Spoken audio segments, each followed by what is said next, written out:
So you hear that hissing? That's not normal. Usually it means the little rubber diaphragm inside the fill valve cap is worn out.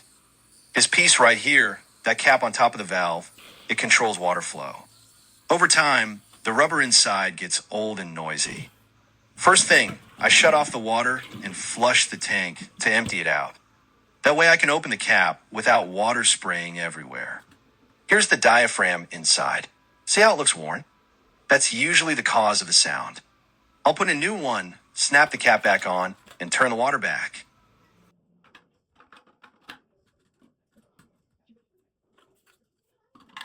Okay, water's back on. But listen, still making the same sound. So it's not just the cap. That means the whole fill valve is done.